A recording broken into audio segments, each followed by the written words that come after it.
अब आ रहे हैं और जिस तरह से पावर इक्वेशंस में परिवर्तन हो रहे हैं वह हमारे सिक्योरिटी पर्सपेक्टिव को किस प्रकार प्रभावित करते हैं, उन्हें हमें किस तरह से देखना चाहिए।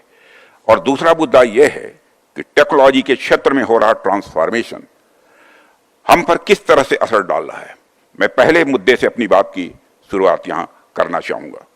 साथियों, आज अगर हम पूरी दुनिया को एक हॉलिस्टिक नजरिए से देखें तो हमें कई सारे परिवर्तन दिखते हैं।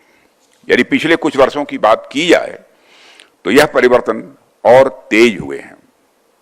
एक तरफ तो कई पुराने सिक्योरिटी अरेंजमेंट्स में तनाव की स्थिति दिख रही है, कई पुराने इंटरनेशनल अलायंसेस टूटते हुए दिखाई दे रहे हैं, तो दूसरी तरफ कुछ नए नए स्ट्रेटेजिक इक्वेशन या अलायंसेस बनते हुए भी हमें दिखाई दे रहे हैं। यह जो फ्लूइड ग्लोबल ऑर्डर है, इसके कई सारे इंपैक्ट भी हमें देखने को मिल रहे हैं। इसके जो इकोनॉमिक इफेक्ट हैं वह एक पूरा अलग विषय है, लेकिन मैं यहां आपसे इस फ्लूइड ग्लोबल ऑर्डर के सिक्योरिटी सिनेरियो पर बात करूंगा जो हमारे अपने नेशनल सिक्योरिटी इंटरेस्ट से जुड़े हुए हैं।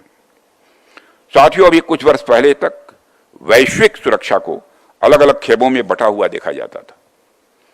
उन अलग अलग खेमों के अनुसार हमारी सिक्योरिटी पॉलिसी भी इन्फ्लुएंस स्वाभाविक रूप से होती रहती थी।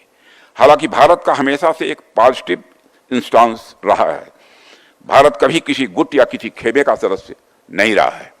हमने हमेशा अपनी सॉवरेन और इंडिपेंडेंट पॉलिसीज का निर्माण किया है और उसे अपनाया भी है।